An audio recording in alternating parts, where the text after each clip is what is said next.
Halo semua, perkenalkan nama saya Langit Anggrasia Putri yang biasa dipanggil Langit. Saya adalah mahasiswa program studi pendidikan guru sekolah dasar. Di video ini, saya tidak ingin menjelaskan teori. Saya hanya ingin sedikit bercerita mengenai satu mata kuliah yang diam-diam mengubah cara saya memandang pendidikan. Mata kuliah itu adalah landasan pendidikan.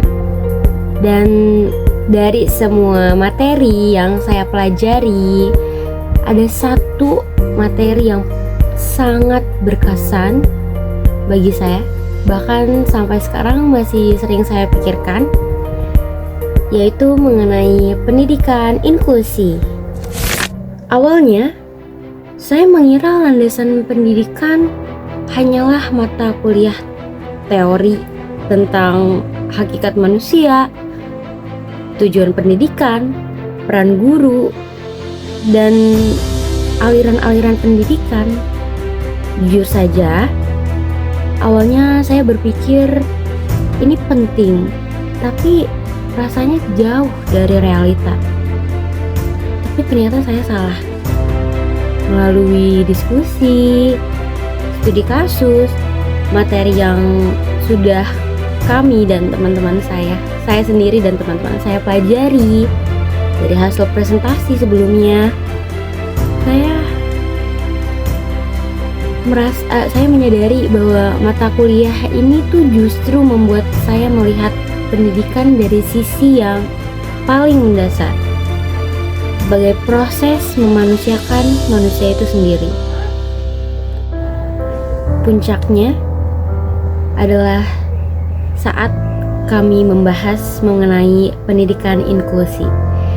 Di momen itu, saya mulai bertanya kepada diri saya sendiri, apakah selama ini pendidikan benar-benar adil? Apakah semua anak benar-benar punya ruang yang sama untuk belajar? Pendidikan inklusi membuka mata saya bahwa tidak semua anak belajar dengan cara yang sama. Tidak semua anak tumbuh dalam kondisi yang sama.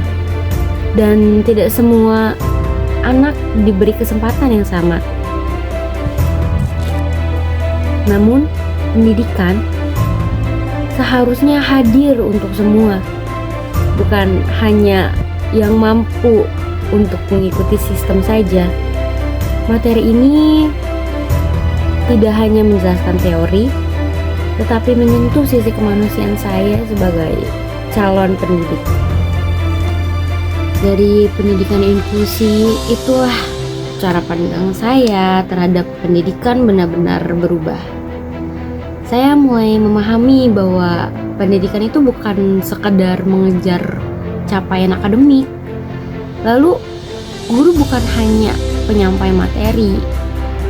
Lalu, saya juga memahami bahwa sekolah itu bukan hanya tempat penyeragaman, tetapi juga tempat yang merangkul perbedaan. Konsep-konsep dalam landasan pendidikan seperti hakikat manusia, nilai-nilai luhur pendidikan, dan tujuan pendidikan nasional menjadi sangat nyata lewat pendidikan inklusi itu. Disinilah, di tempat ini dan sekarang, mulai saat ini, saya sadar pendidikan tanpa nilai kemanusiaan akan kehilangan maknanya.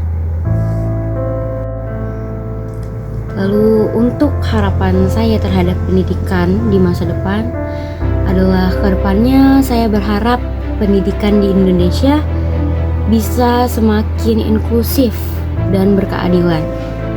Masih banyak tantangan seperti kesenjangan akses pendidikan, minimnya pemahaman tentang inklusi, tantangan literasi digital, dan bagaimana teknologi serta AI digunakan secara etis. Saya berharap sekolah bukan lagi tempat yang menilai siapa yang paling unggul, tetapi tempat yang memberi ruang bagi setiap anak tumbuh sesuai potensinya. Sebagai calon guru, materi pendidikan inklusi membuat saya menetapkan komitmen. Saya ingin menjadi guru yang humanis, inklusif, beretika, dan adil secara sosial. Lalu saya harap komitmen saya ke depannya, saya ingin menguasai pedagogi modern, pembelajaran yang diferensiasi, literasi digital, dan kemampuan refleksi diri yang baik. Peran yang ingin saya jalani bukan hanya sebagai pengajar semata, tetapi sebagai fasilitator, motivator, pembentuk karakter siswa, dan agen perubahan di masa depan. Langkah nyata yang ingin saya lakukan adalah terus belajar, membaca literatur pendidikan, mengikuti pelatihan, dan membuka diri terhadap pengalaman di lapangan. Bagi saya, landasan pendidikan itu bukan hanya sekedar mata kuliah umum yang wajib untuk saya ikuti, tetapi mata kuliah ini mengajarkan bahwa pendidikan adalah tanggung jawab moral. Dari pendidikan inklusi mengingatkan saya bahwa tidak ada anak yang tidak layak untuk belajar. Yang ada hanyalah sistem yang belum sepenuhnya adil. Terima kasih sudah mendengarkan cerita saya. Semoga kelak kita semua bisa menjadi pendidik yang benar-benar memanusiakan manusia. Terima kasih. Wassalamualaikum warahmatullahi wabarakatuh.